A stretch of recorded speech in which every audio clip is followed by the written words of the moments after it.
बच्चों, आज हम प्रथम वर्ष कला के द्वितीय प्रश्न पत्र इतिहास के द्वितीय प्रश्न पत्र के बारे में चर्चा करेंगे। इसका नाम है प्रश्न पत्र का भारत का इतिहास 1000 से लेकर 1707 ईस्वी तक का। इतिहास के अंदर काल विभाजन 3 भागों में किया गया है। पहला प्राचीन काल जो प्रारंभ से लेकर 1000 ईस्वी तक था, वो हमारा प्रश्न पत्र प्रथम था। दूसरा कहलाता है मध्यकाल जो 1000 से लेकर 1707 ईस्वी तक का है। और इसके बाद में आधुनिक काल वो 1707 से लेकर के और 1950 ईस्वी और वर्तमान जो काल है वो सारा आधुनिक काल कहलाता है।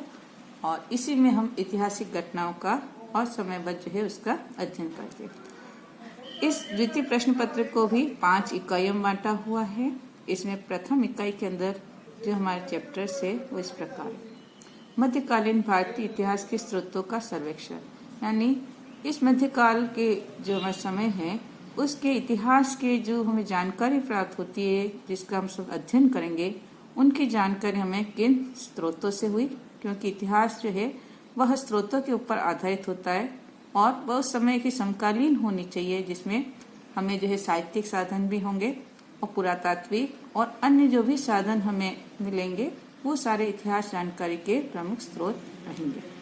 फिर है गजनवी और गोरी, यानी विदेशी आक्रमणकारी भारत में आए महमूद गजनवी और मोहम्मद गोरी, उनके आक्रमण, उसका उस समय के भारत की तत्कालीन अवस्था, उनकी जो है आक्रमणों के क्या परिणाम और प्रभाव रहे और तुर्कों के भारत में विजय के क्या कारण रहे कि एक विदेशी आक्रमणकारी जो आए थे वो यहाँ सफल हुए और यहाँ के धन संपदा को लूट के ले गए। और जो भी घटना चक्र था, गोरी का तराइन का प्रथम युद्ध जिसमें वह पृथ्वीराज से पराजित हुआ था, और तराइन का द्वितीय युद्ध, उसके बाद दिल्ली सल्तनत की स्थापना के कारण वगैरह देखेंगे। इकाई द्वितीय, इसमें है सल्तनत सत्ता की स्थापना एवं सुदृढ़ीकरण।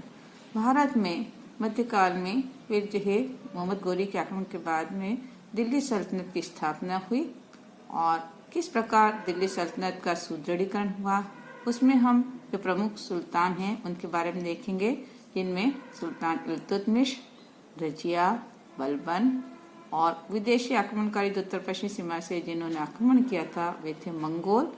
उनके आक्रमण के क्या क्या घटना, प्रमुख घटनाएं आक्रमणकार की और उनके परिणाम, मंगोल नीति वगैरह जो दिल्ली सुल्तानों की रही, वो सारे देखेंगे सल्तनत काल में। फिर है सल्तनत सत्ता का विस्तार, यानी दिल्ली सल्तनत साम्राज्य का विस्तार हुआ, उसमें खिलजी वंश जिसमें सुल्तान जलालुद्दीन फिरोज शाह खिलजी, अलाउद्दीन खिलजी, उसने अपने साम्राज्य का बहुत अधिक विस्तार किया। उसकी कौन कौन सी विजय थी उत्तर भारत में, और प्रथम बार अलाउद्दीन खिलजी ने जो है मलिक काफूर के नेतृत्व में दक्षिण भारत में भी विजय की थी, तो वो सारी देखनी होगी। फिर प्रशासनिक सुधार अलाउद्दीन के और आर्थिक सुधार जिसमें उसकी बाजार व्यवस्था के बारे में देखेंगे। फिर तुगलक वंश जिसमें मोहम्मद बिन तुगलक और फिरोज शाह तुगलक के बारे में देखना।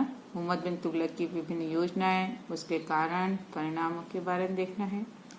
और फिरोज शाह तुगलक जो इतिहास में जिसे कई बार जो है द्वितीय अकबर की संज्ञा से भी संबोधित किया जाता है, उसकी नीतियाँ जो जनहितकारी रही या दिल्ली सल्तनत के पतन के लिए जो उत्तरदायी नीतियाँ थी, वो सारे एस्पेक्ट्स अपन देखेंगे। यह है सल्तनत के विघटन के कारण।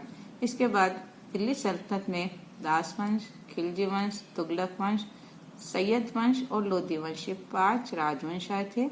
इनमें सैयद और लोधी वंश जो है इतिहास में कड़ी के रूप में रहे और इनके बारे में जो है इसके बाद में भारत में मुगलों का आगमन हुआ, उनके आक्रमण हुए और दिल्ली सल्तनत का विघटन हो गया था। तो हम दिल्ली सल्तनत के विघटन के कारण के बारे में देखेंगे। 2 मिनट। इकाई तृतीय, मुगलों का आगमन, यानी भारत में मुगल सम्राट जो था बाबर, वो जो भारत में उस समय की तत्कालीन अवस्था और उसके बारे में देखना है। फिर है द्वितीय अफगान साम्राज्य, शेर शाह सूरी और उसका प्रशासन व्यवस्था। शेर शाह सूरी का जो एडमिनिस्ट्रेशन था वह इतिहास में बहुत महत्व रखता है और कालांतर में मुगल सम्राट अकबर के द्वारा भी इसका अनुकरण किया गया था। और इसकी कुछ व्यवस्थाएं तो ऐसी रही जिनको मामूली फेरबदल के साथ में अंग्रेजी शासनकाल तक लागू की गई थी।